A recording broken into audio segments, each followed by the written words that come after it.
Okay. Well, welcome everyone to another episode of this podcast and vlog that I've put together. My name is Ed Peterson. I'm a EFT, emotionally focused therapy therapist here in Salt Lake City.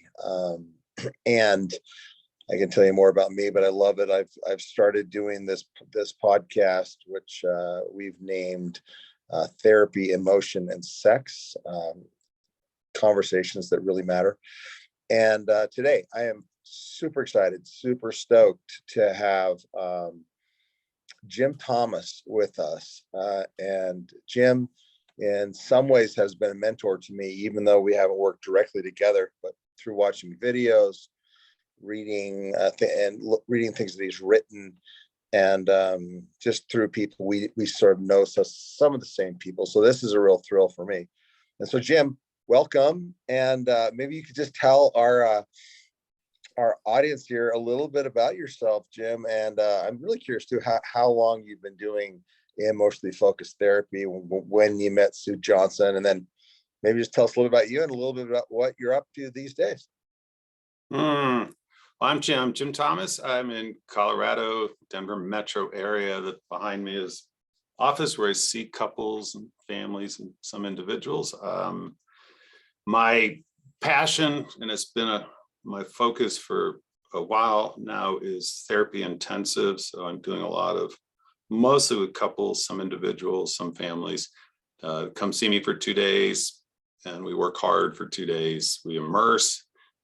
We have a colleague we both know, Amanda, namesake Amanda Thomas, not a relative, but a good friend that you have worked with on many occasions in the addiction field. And Amanda sends a lot of parents to me who are struggling with young adults that are dealing with addiction and trauma and dual diagnosis and things. And she tells them, you're going to immerse in attachment and emotionally focused therapy with Jim. So that's my passion. I work a lot in the addictions field, trying to bring this attachment theory and emotional engagement to residential and wilderness programs.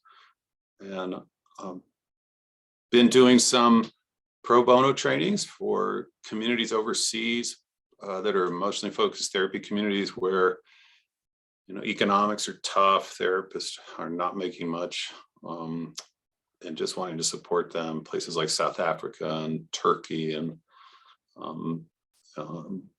Iran and other places. And I just love emotionally focused therapy.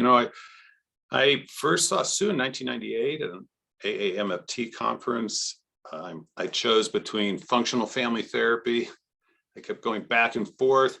I walked into the functional family therapy workshop, and there was a thick book with all these PowerPoints and notes. And I said, I can read these later. I'm going to go see this attachment-based person. And she grabbed me, and she had the videos with Prue and, her soft voice and working towards softenings. And I was hooked.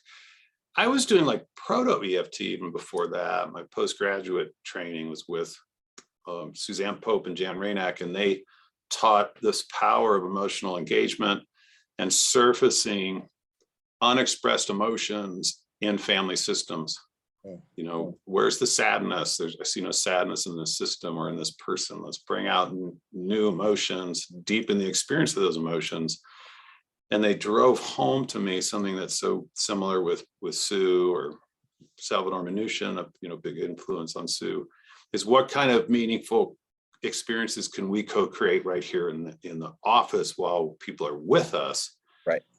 Rather than worrying so much about what's going to happen when they're away from us. And I encountered Bowlby in grad school, and the combination of systems theory was influenced by Rogers' humanism, and then finding attachment theory in 1989 or something, and saying, wow, this all brings this together.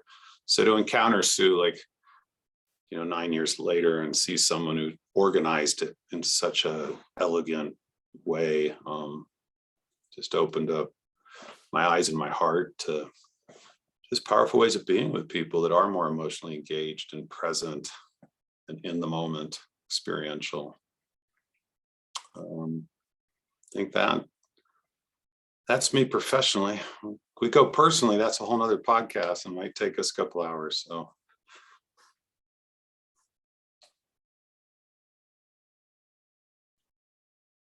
Oh.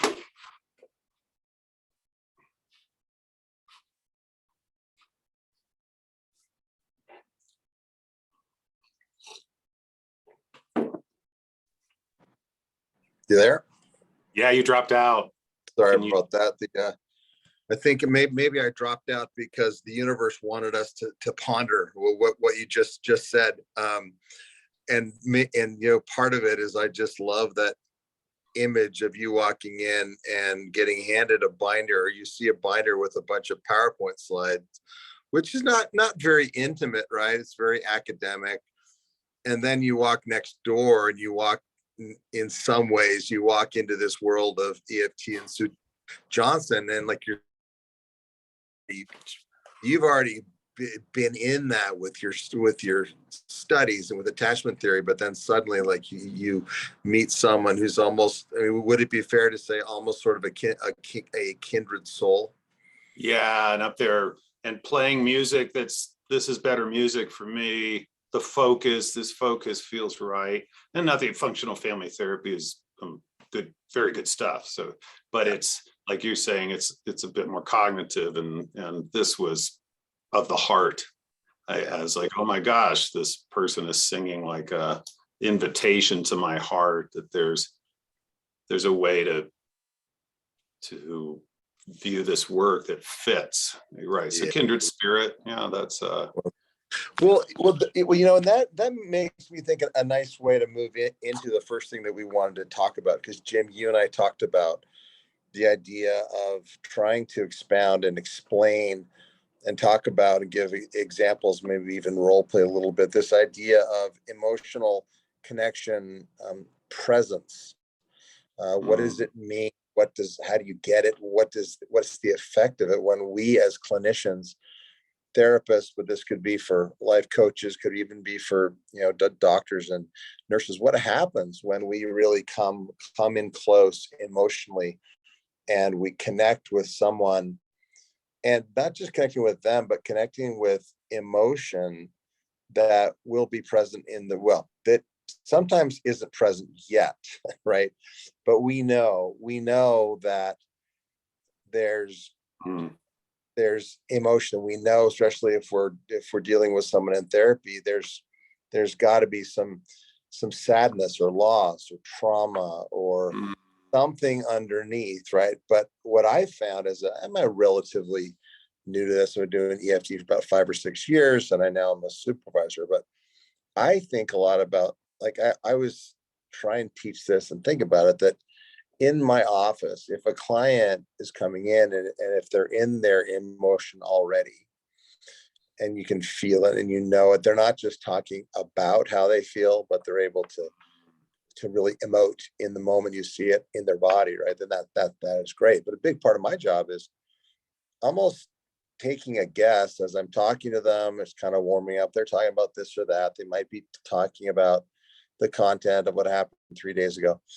But then this idea that I'm almost thinking there's got to be some deeper emotions here. And what can I do? What kind of questions could I ask? How could I be with them in a way that hopefully will bring this out, so that we can have, like you had said, so that we can actually have an experience together that might make a difference in their own attachment experience. That whole idea of, let's not just sit around and try to find behavioral things you can do in your life to put yourself in a better spot, but let's right now, you and I, like, connect emotionally and see if that might make a difference. Does that make sense? Could you think we're on the right track with that? Yeah, I think what you're talking about is so profound. Like, so as a therapist, a counselor, social worker, you're in a school where your task is to help support the social emotional development of young people. You're a nurse or a doctor in a situation where you're having to deliver tough news, or someone's facing surgery.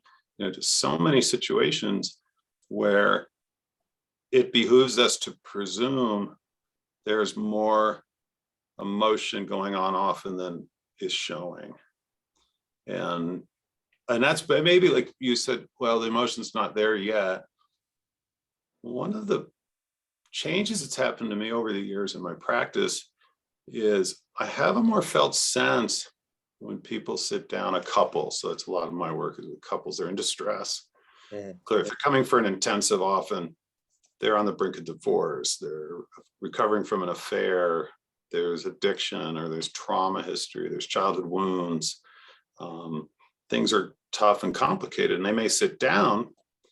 And I often start by just asking, how is it to be here right now in this room? You maybe traveled far, or you've driven across town and you're here. And they might say, oh, we're good, we're fine.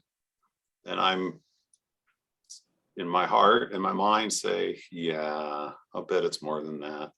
Yeah. And that just knowing and trusting that people feel deeply. We're emotional beings. We live in an emotional world. We are an emotional world in a sense. I carry around inside me other people. Just coming here today, I'm not alone. I have my wife, Patrice, in here with me, for example.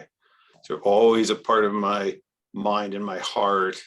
Have my son and daughter, Chris and Ariane, are here, and they may not be front and center, but it just takes a text or their ringtone and whoop, oh yeah, those important people. And my brother, people, my friends, colleagues, and those people live inside me primarily through these emotional connections. And I have emotions about them that tell me things about what they mean to me. And so it makes sense to me to then trust that when people are in a highly stressed situation, like you said, they are having strong emotions too. And that they may feel alone and very isolated, but who matters to them, who counts, who often say to individual therapists, if you don't after a while have this sense that your clients, family and loved ones and stuff are in the session with you, and you're trying to hold them in respect, not just triangulate and trying to understand, what does your partner mean to you? What do your parents mean to you? What do your siblings, your friends mean to you? Then you're missing that whole aspect of an emotional world.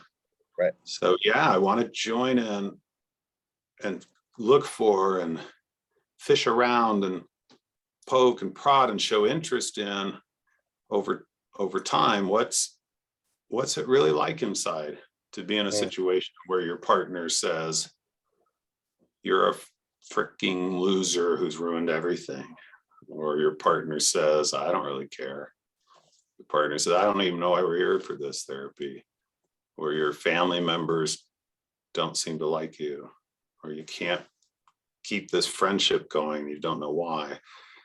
That this human experience is embedded in emotional experience. Those emotional experiences are there. Those emotions tell us such important things about ourselves. So yes, absolutely. How can I be more present to that and invite a connection and invite people to come forward with their emotion, or come forward with why they don't want to have those emotions? Right. Well, you see, what's fascinating about that is, just as you were talking and you brought up those examples of things that, and it's not just an idea, but the truth that we do carry around all of these people that we're attached to, I call them attachment figures.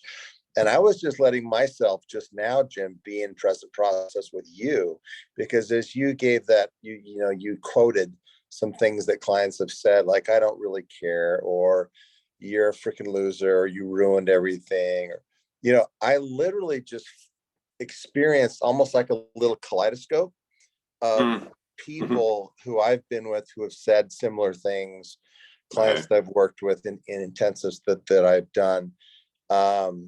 And what I was interested in was, as I was remembering, I was having a memory that was jogged by something you said, and instantaneously I was feeling a flood of emotion. Yeah. And the emotions that I just felt, and you might be able to speak to this almost like this is a role play, is what I felt was an overwhelming sadness that came over. I felt it in my chest and my belly. But it was mixed. And this is something I've been working on with clients a lot lately, trying to help them to identify this fact that we can hold multiple emotions in us at the same time, even that are like contradictory, because it felt the sadness. And that was probably because there've been so many, couples that I've worked with where that was the predominant. There's so much that's been lost, so much hurts, so much injury.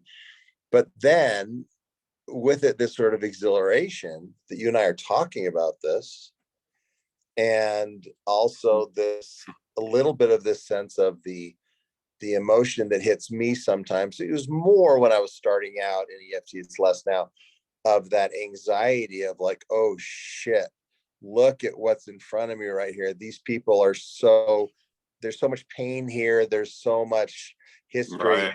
Kind of like, am I up for this?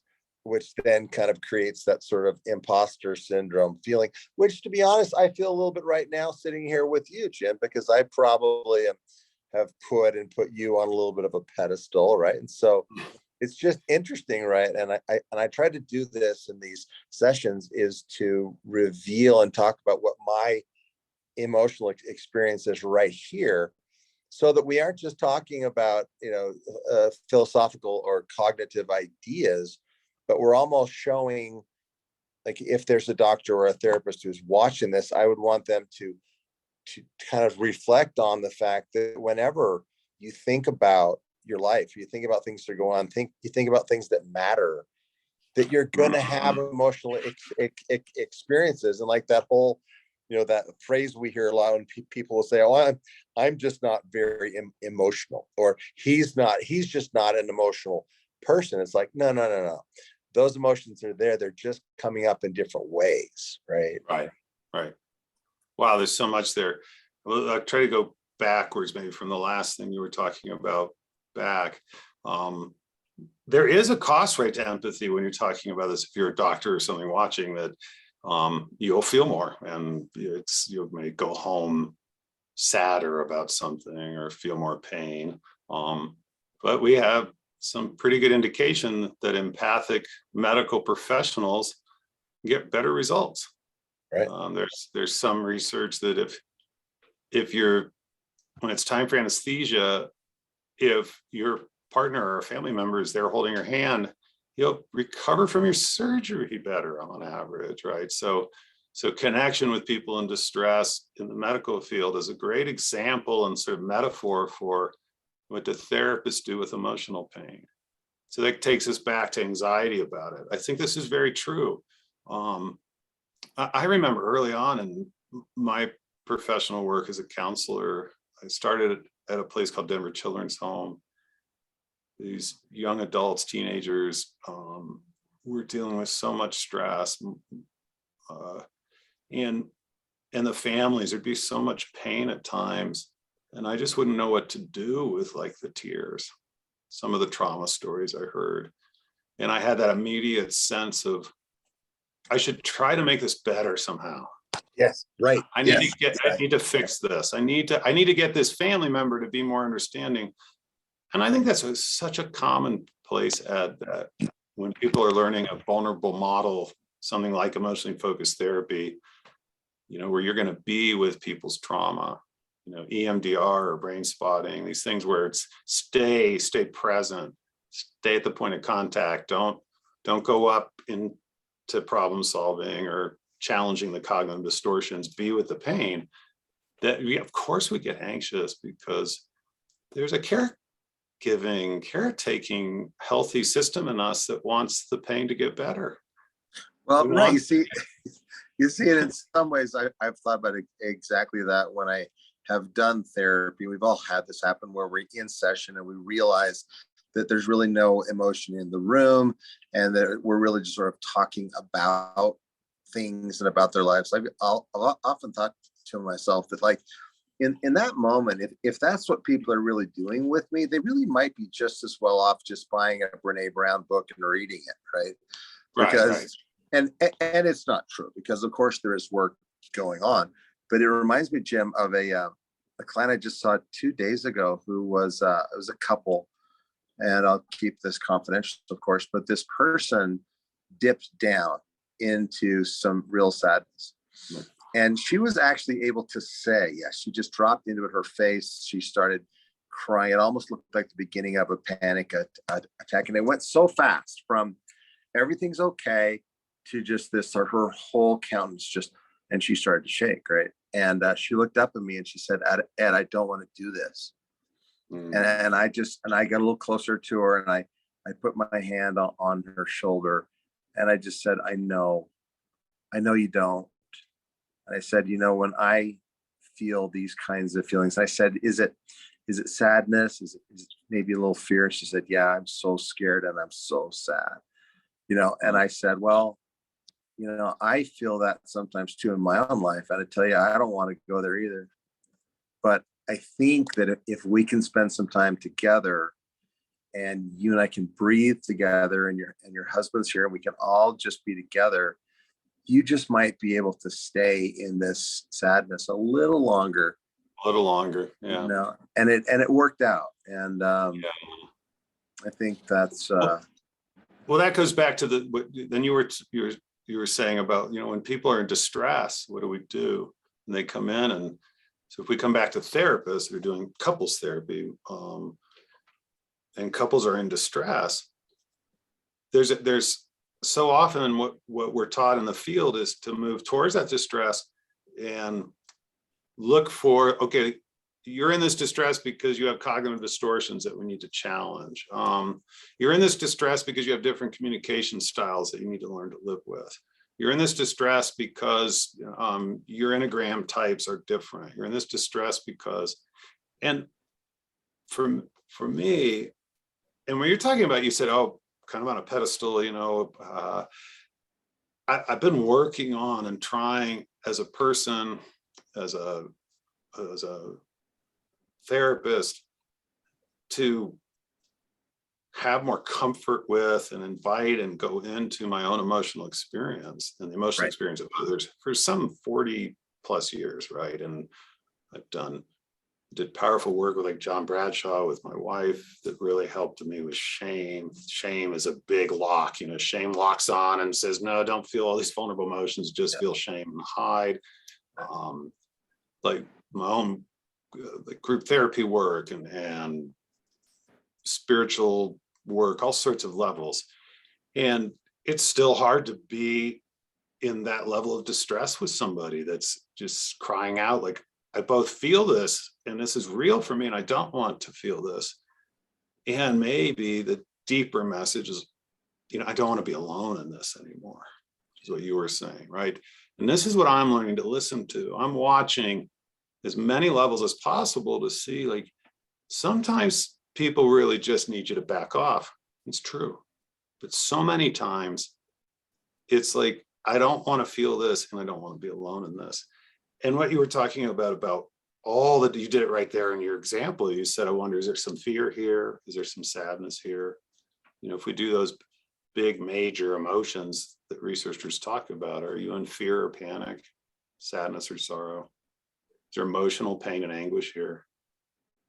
Is there joy, that expansive joy? Is there excitement and surprise? Are you feeling disgust towards yourself? Are you in shame? What's happening here emotionally? Right. And heck yes, they can coexist and get glommed together. And I don't want to be vulnerable. So I go towards anger or numbness, or try to intellectually just do that. And I'm mining for that heart of gold all the time. I want to find the most vulnerable parts of people and invite them in the room and sit with these parts of these innocent parts, these wounded parts, these lonely parts, joyful parts, expansive parts, great. And absolutely what you said, these emotions can coexist and sometimes feel, very much like they're at odds with each other, which is tough, right? Yeah.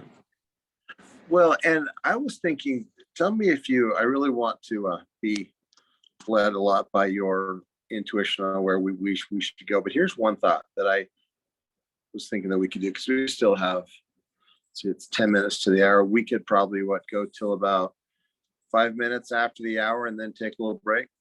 Sure. Okay. Because I think we've actually already gotten into a lot of the ideas and the experience of emotional presence. But I want to share one thing briefly that happened with a client this morning. And then I would love it if we could do a role play.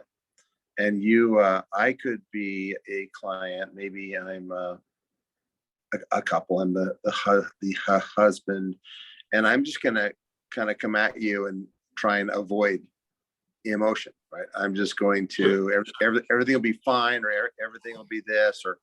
And I just would like our audience to see you, like you said, kind of mining for maybe what's underneath. But before we do that, the thing I wanted to share was that there was a couple this morning, and the most poignant moment in the session, because they were very angry at each other. It was what we call an EFT, a classic, who's the bad guy or who's the bad gal experience. They were going back and forth, and it's pretty as simple as a very logical husband saying that your emotions and the way you express your emotions and the way you get snappy, and then the whole family suffers because you're in all these emotions. And if you would just grow up and would not be so emotional and you could just be more logical, then everything would be fine. And then she, of course, feels invalidated, feels alone, feels like she's being judged, right? And so there's a lot of anger and contempt flying around the room, right? But then I slowed it down with her and I said, let's see if we can dig a little deeper here. Because I think that even right now, I can tell that you feel angry. And I think you feel misunderstood by your husband, and she agreed.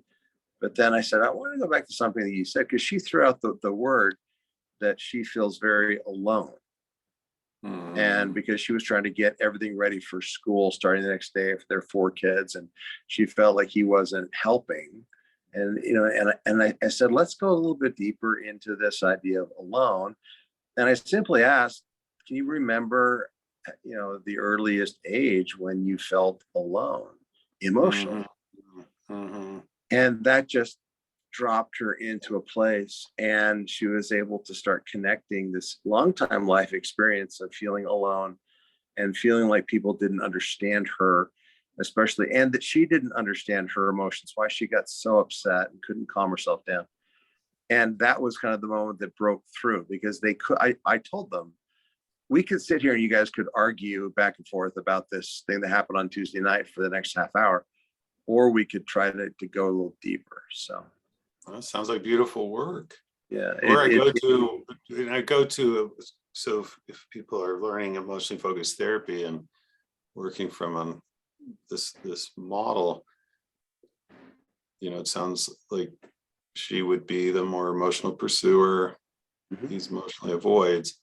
And then I immediately started wondering about his loneliness and how in the noise of the dance and the cycle, content arguments that we get hooked into. So one way that'll keep us from being emotionally more present is we get hooked up in the content arguments. We start getting triggered by, and we get frustrated, or we will get pulled into trying to problem solve and give advice about the latest argument.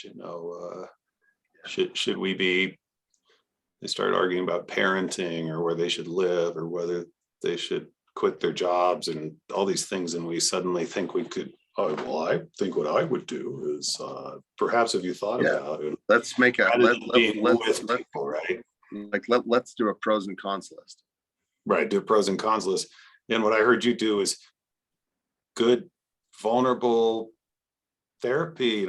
You came towards somebody that was in a seemingly reactive place and said, can we slow down? What's really happening here? What's happening? What's it like? What's it like to be in this conflict right now with your most important person?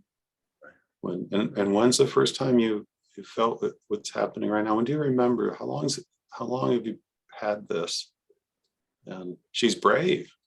She's brave to say so, because in the dance you're describing, there's a good chance that will he turn around and say, yeah, see, you had this before me, so you need to work this out. You're not mature. You need to figure this out. And So it becomes hard for people to be there for each other and comfort each other.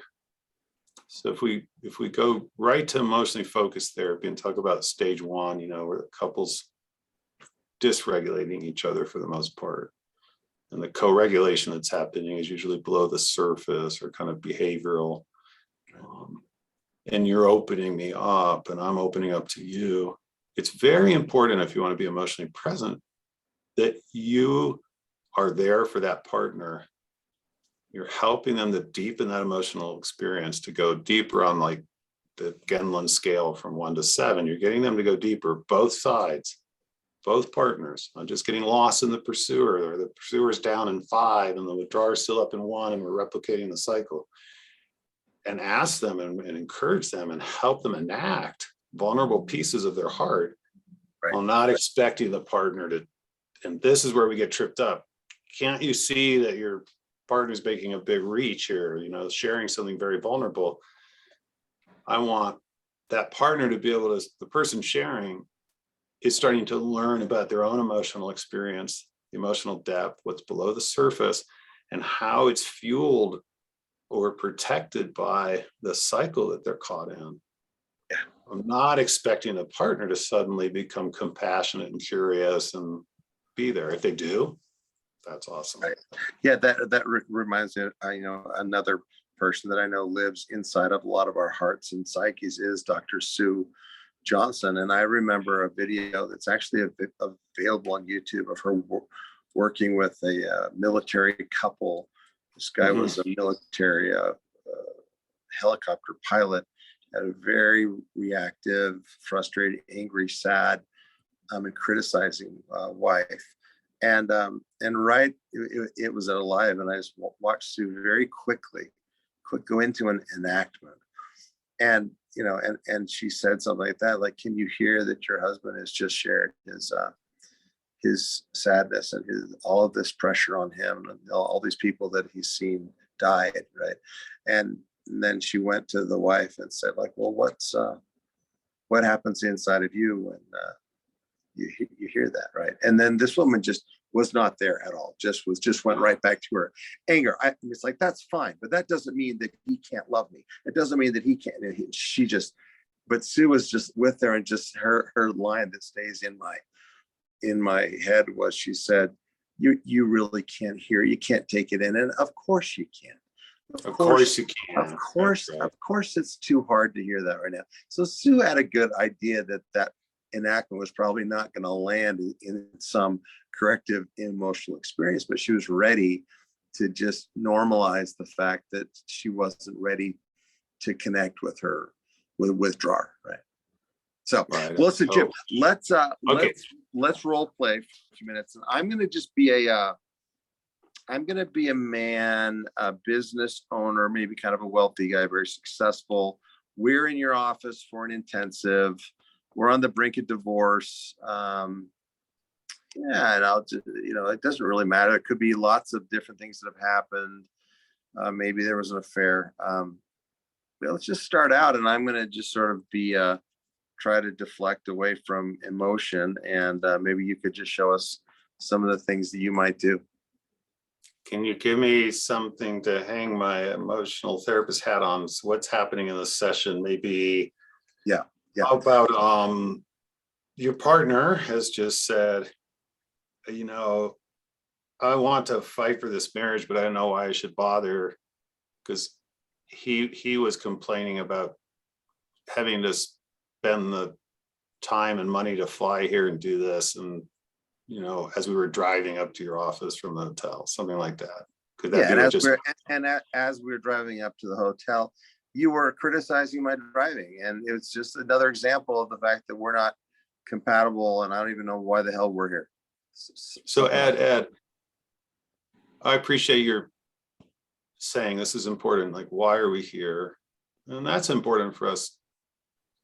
We can do that over the next half hour or so. Is go back to why are we here? We had a brief phone conversation, and you gave me some ideas then about what would bring you to Colorado to do this work.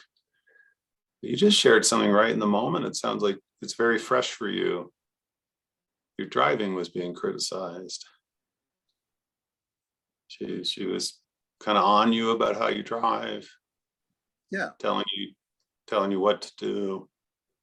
It sounds like that's a bit frustrating for you. And Oh, Jim, yeah. I mean, it's more than frustrating, but it's almost gotten to the place where I just expect it, because I mean, you expect it.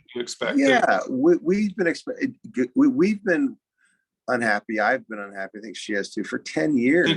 Can we slow down for a moment? Just a moment. Yeah. That's important. What you just said, unhappy for a long time. But I want to just right now just plunge in. So I'm an emotional plunger. I want to grab this moment because it's fresh. It just happened. Okay. And what you're telling me, maybe we're in some sort of loop or dance or cycle together, Jim. And maybe we've been in it for like 10 years and it's an unhappy one. We're both unhappy with it. And something concretely that happens for you on your side of the street is I feel criticized. I get critical messages. And then maybe she's going to speak up just for training. Yeah, she's going to speak up, and I know, can I just, if it's okay, yes, that's very important. I want to attend to that. Let me write that down. And can I come back to you in just a bit, because we've got some time, and I just want to see, I'm just trying to learn a bit more about the cycle you get in with him. That's right. His driving is chaotic, you're saying. Right. Okay. And I'll actually, so can we come back over? And one second, I'm just saying too, I've done this before. I think it'll be helpful at some point when you're maybe ready to go to her. I'll actually just be her. Okay. I might just stick with you because we don't have tons of time, and I want but here's the thing. Yeah, I mean, we're driving in the car. She criticizes me, and this is the thing. I feel like in so many ways, I mean, I don't even know why she's married to me, because there's so many ways that it feels like I don't make her happy. And we first got married. I don't want to, you say a lot. You've got big sentences. You just said so much there, and I don't want to lose track. There's the micro moment of, I'm getting dinged on my driving, but it's hitting something bigger and deeper, isn't it? It's hitting, you're sharing with me as a person. Jim, I don't even know why she's with me. I don't make her happy. And I hear in that maybe a little, I wish I made her happy. That you came into this relationship, into this marriage, into this emotional connection with her, with a vision or a dream of she'll be happy with me. She'll be glad she's with me. Yeah. She'll be glad I'm her person. And over 10 years or so, you're starting to lose some hope in that. It's like, I don't know how to please her, how to get her to see that I'm here. Yeah. Well, I actually had a conversation with a friend about this. A guy I went to college, and I was just talking about how rough things are in the marriage right now. He's a good guy. He's a trusted guy. And and I told him, I said, before I got married to Jenny here, I just had all kinds of hopes that I would make her happy, and that she'd make me happy, and that we would be like some of these couples that you see, walking through the mall holding hands, and you can tell that they want to be with each other. But a lot of times it just doesn't even feel like she wants to be with me. Yeah, it's been a long time since you had a sense that Jenny really wants to be with me, of us holding hands.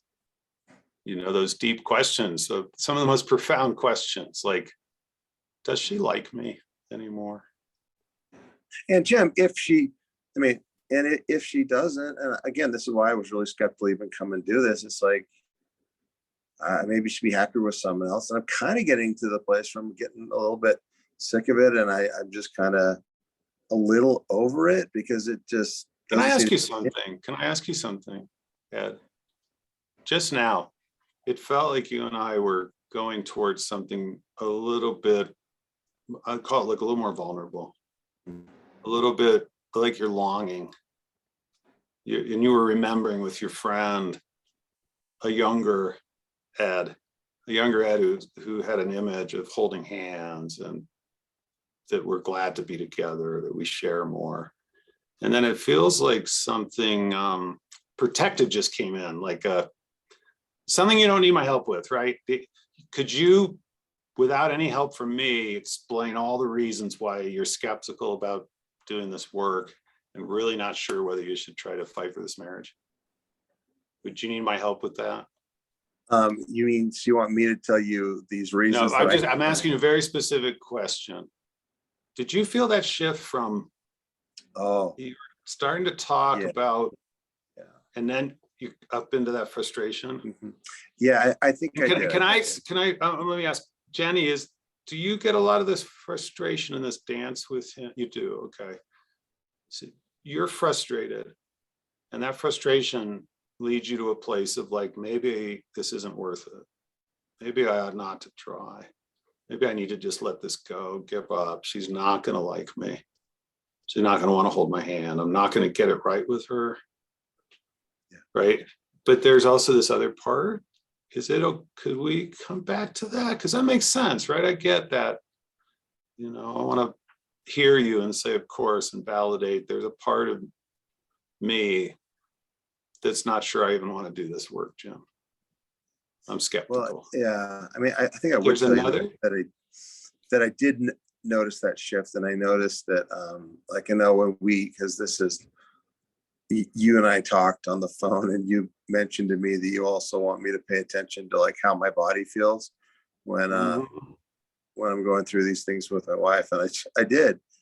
I don't really want to admit it, but as we were talking about that thing before, like you say, that thing with my friends wanting to have someone to hold hands with and all that I kind of felt this kind of an icky feeling in my gut that just didn't feel good. And then I reacted to like, well, hell, I don't want to feel that. And so maybe we should just call it quits, right?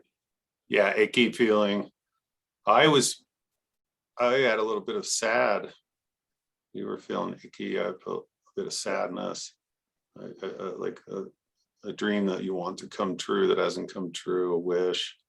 And icky is yucky in the stomach, right? And can I ask you, just when you were growing up, did you get much help with emotions like icky or sad or pain? You have a clear memory of like an adult coming to you when you're a little person and saying, "Hey, Ed, how you doing in there? Are you sad? Are you hurting? How are things for you? How are the other kids treating you? What brings you joy, Ed?" Did you have that growing up much? Not much. I mean, I had a thought about this, and I've worked this with my own therapist, that no, I mean, my mom and dad they did the best they could. They were always really busy with their careers, and the closest I think I probably got to that was that my dad would like, I got bullied a little bit in junior high, and he came in there and really said, okay, we're going to teach you how to box, and we're going to teach you how to protect yourself. And so there was a little bit of addressing it, but no, I mean, I just don't think that I think that, I mean, I don't even really remember feeling those kinds of sadnesses. I remember feeling more angry as a kid, but no, I don't think that mom or dad, we had there were a bunch of older kids. I don't think there was a lot of the kind of stuff that you're saying when you say, how are you feeling? Could you do something for me? Just sorry to interrupt for time. I know we got to take a break soon. Can you just tell Jenny, I didn't get much help with icky and sadness, emotions like that. Just tell her that real simple. Just tell Jenny, I didn't get help with that. Can you turn and tell her? Sure. Yeah. I mean, Jenny, I don't know if you know this. I think you probably do a little bit, but yeah, I mean, I was kind of on my own as a kid, and I didn't get much help with emotion. I didn't really learn much about emotion at all. And I learned to fight back. Yeah. My dad taught me to fight back. Dad taught me to fight back, and taught me that almost like if you're feeling sad, just buck up and find a way to feel better, but don't I guess the word he used to say was just don't wallow in your feelings. Don't wallow. And then can you tell her that just a few moments ago, I felt icky in my stomach? Just tell her that. Yeah, I did. I still feel it a little bit, but I felt kind of a drop in my stomach, like the butterflies, and kind of icky. Icky. Do you know what the icky wants you to do? You listen to it.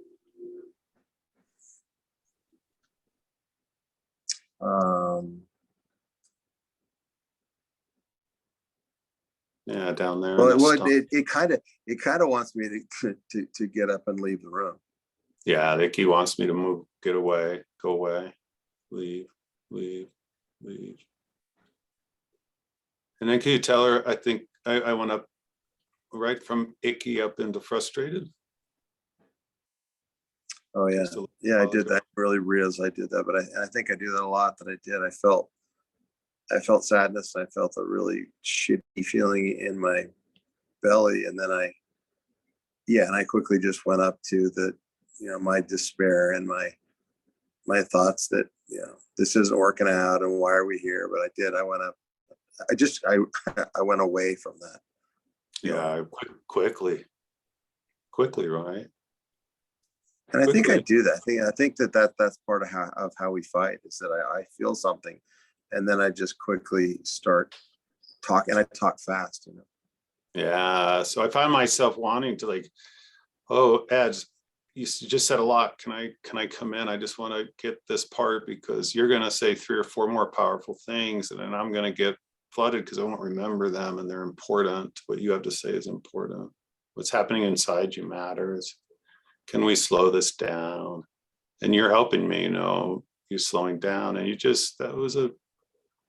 what a powerful thing to turn and say to Jenny, maybe for the first time, right in front of you. I went from icky to frustrated. And maybe I do this a lot in our cycle. You're learning about yourself, right? In a way that, Dad taught you what Dad knew. Dad, he just grew up in a tough environment and was taught by others. It's gonna have to just plow through. Don't wallow. Don't have time for all those kind of feelings. Just if it gets too bad, then get mad. Right? If you're too sad and it feels bad, get mad.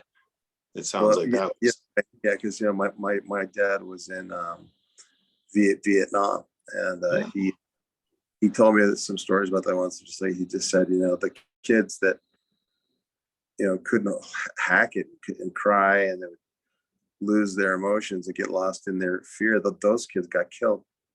Right. Your dad made it and survived, and survival. What to do with these emotions? What's it like to turn and tell her about icky, and just to say that? Do you do that often at home? Would you do that at home? Would you turn and say, I feel icky in my stomach? No, not so much. I would just probably I'd go away, I think, and do something else. But so you're saying, what did it feel like? Well, I'd like to turn to Jenny and say, but you could do it again so you can remember what it's like. Just turn and say icky. It felt 2 things. It felt actually good. Like, I remember kind of looked at her eyes, and I was hoping that she would get it, and I could tell in her eyes that she did. And that felt really good. And then it kind of. Before you say that, can you tell her that felt good? Yeah, Jenny, that did feel good, because I wasn't sure if you were going to be able to get it, because I wasn't even sure if I was making sense. But right. Yeah, your eyes, at least I think, showed me that you got it. That felt good. What's the second part? Well, just that I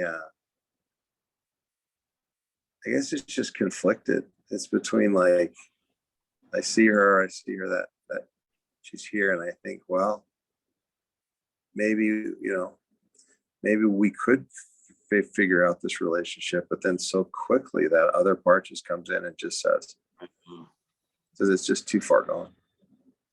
Yeah, it feels like you're protecting yourself. Maybe you're like your dad's in there saying, hey, don't wallow. It's been bad for 10 years, man. Smell the coffee, read the tea leaves, go.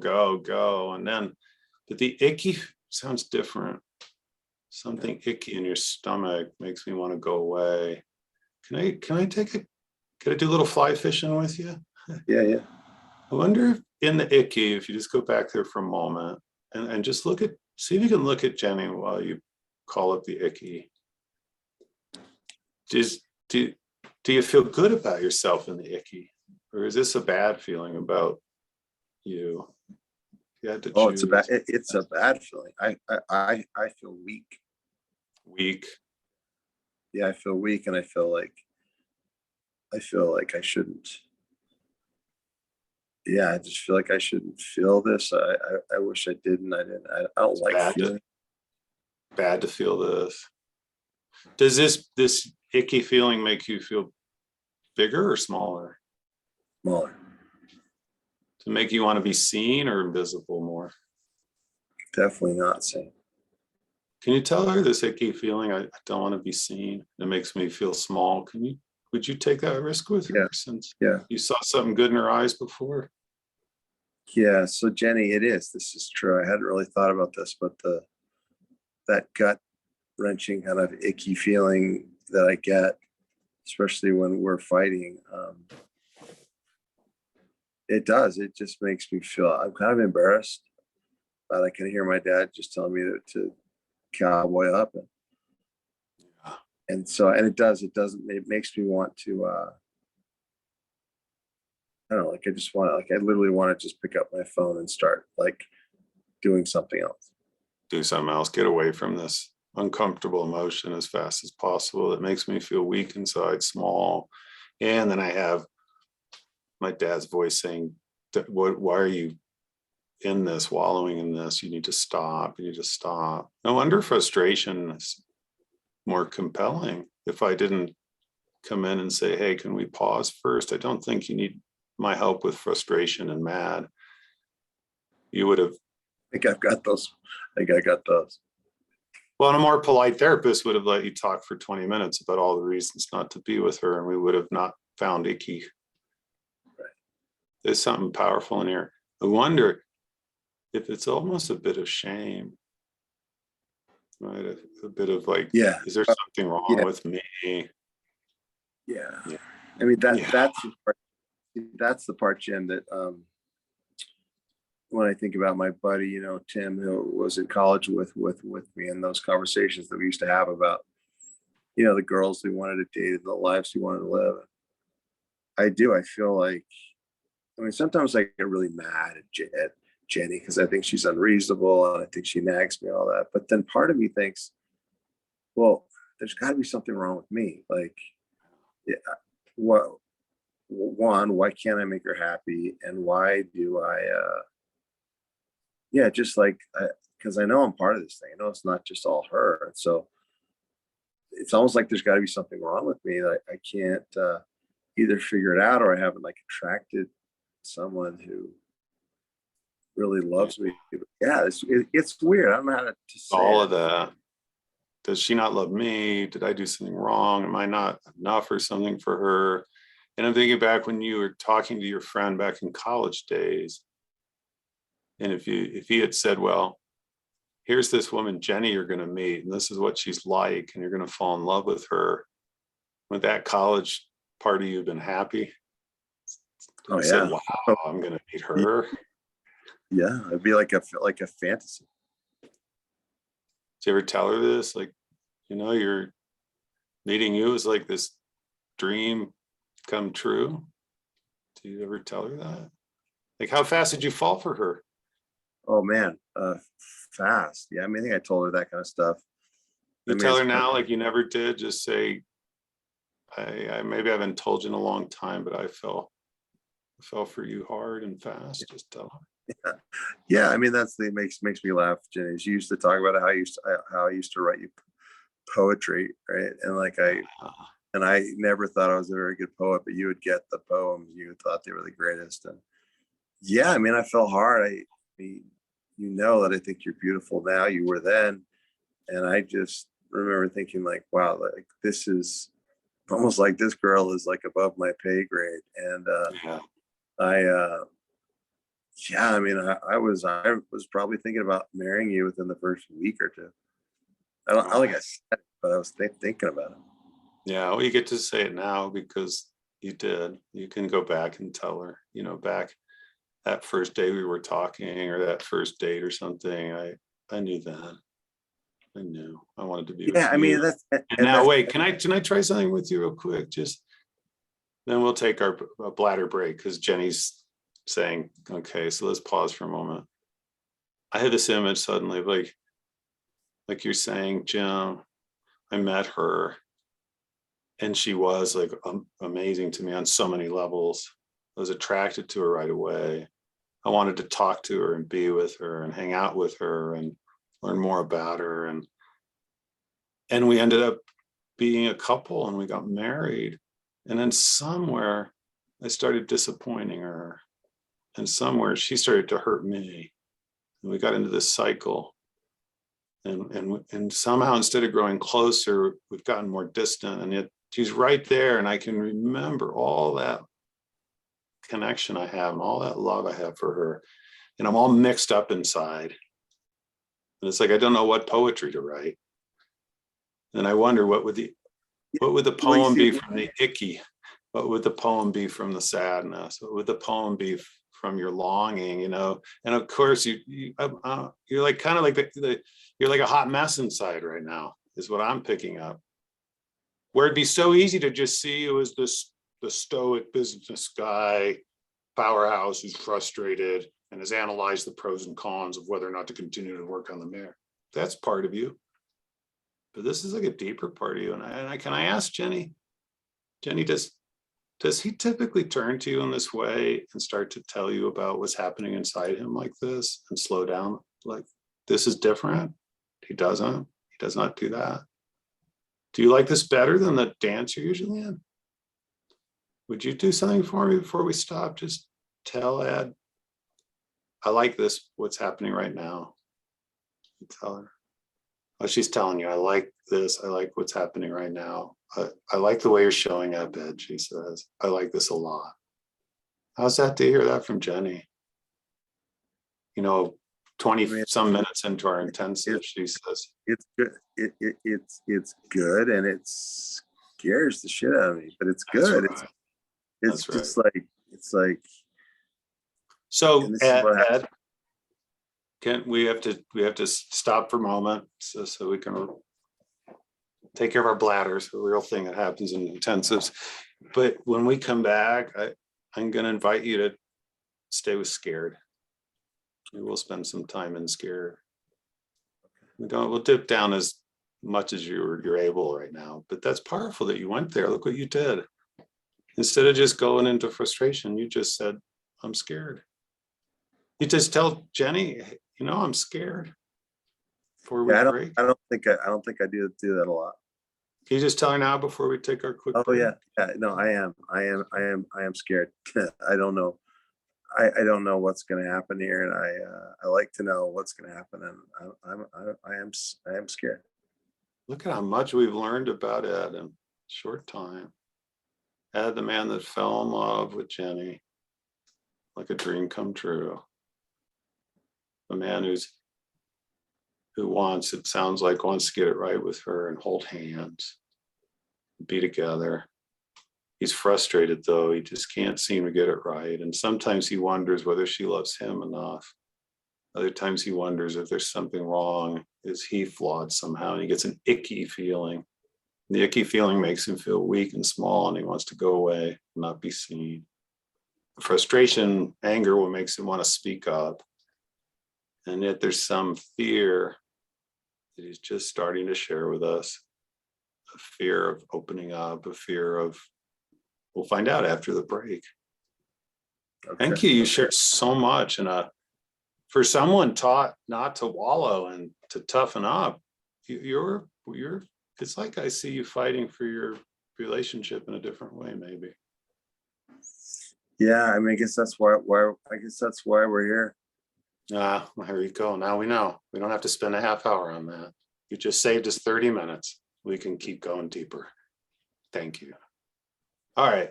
I think we went past whatever time you had said. And I know when I get into role plays and stuff, just like in therapy, I lose track of time. Oh yeah. I'm just No, gonna, and I think you that know, was, I think that was fabulous. oh, good. Yeah, and I'd love to maybe, what do you think about this, Jim? We take a 5-minute break and then we come back and maybe let's go a little deeper for 10 minutes or so into, like you said, into the scared. And then maybe we could stop the role play and still have 20 minutes or 15 minutes to talk a little bit about, I can share what my experience was, and you could you could maybe talk about the help therapist, kind of like as you were doing that, what was going on inside of you with respect to why you went the directions you did, and kind of what was orienting you to what Sure, you do. yeah. If you would find it useful and stuff, I'm here to serve. I'm here to share. So let's do that. Yeah, like we can take a pause and. Right. Okay, I'll see you in about 5. All right. You're gonna hit. Yeah, I'm gonna just end it and then we'll start it again. There you go.